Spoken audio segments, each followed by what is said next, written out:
Welcome back. Back to sunny skies across Acadiana. Today we still managed to hit 90 degrees for this 1st of October, but we have big hurricane anniversaries coming up. Tomorrow would be Lily going back into 2002, and we've had other storms in the area, usually in the first week of October, but this has been a very different tropical season. Shh, and knock on wood.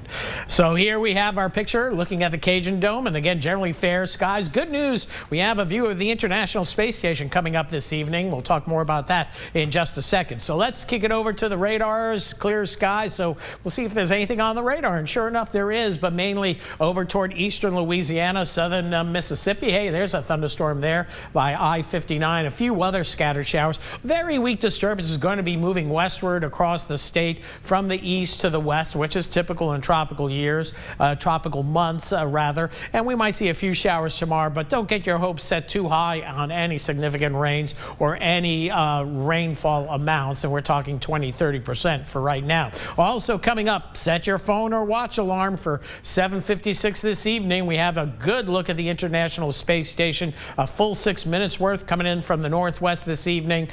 Don't be late though, because it's moving at 17,256 miles an hour, roughly 250 miles above the Earth. Always hard to believe there's people on board that thing that's moving across the sky, streaking across the sky. It'll be a nice bright object out there, and also we're working on a 3/4 moon, so you'll have that to look at as well. Okay, here we go into the tropics. We have a weak low pressure system down here in the Bay of Campeche, the extreme southwestern part of the Gulf. It's not doing anything. We just keep an eye on it, and this is where activity is probably going to pick up in the weeks ahead, somewhere from the Bay of Campeche, the Western Caribbean, or the Eastern Pacific. So an area we keep an eye on, but we're getting close to the goalpost on getting done with this tropical season, but it ain't over yet. Meanwhile, we still have Hurricane Imelda.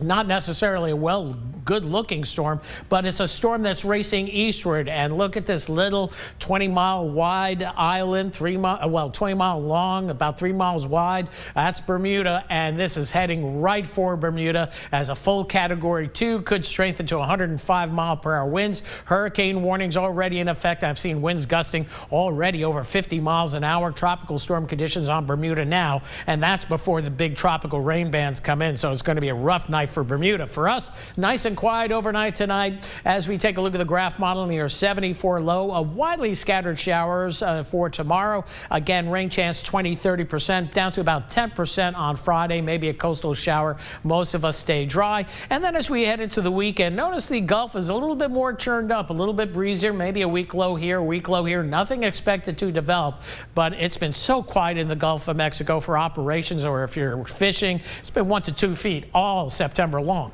Temperatures mid to upper 60s tonight, near 70 along the I-10 corridor, and upper 60s to near 70 down along the coast. So it's a quiet forecast as we head into tomorrow. Like today, hitting 90 degrees, but a few spotty showers, maybe 1 or 2 here or there as we head into the weekend. Better rain chances with scattered activity Sunday, Monday, but hopes for any real front still beyond this 10-day forecast. That's it for weather for now. We'll have more coming up in just a little bit.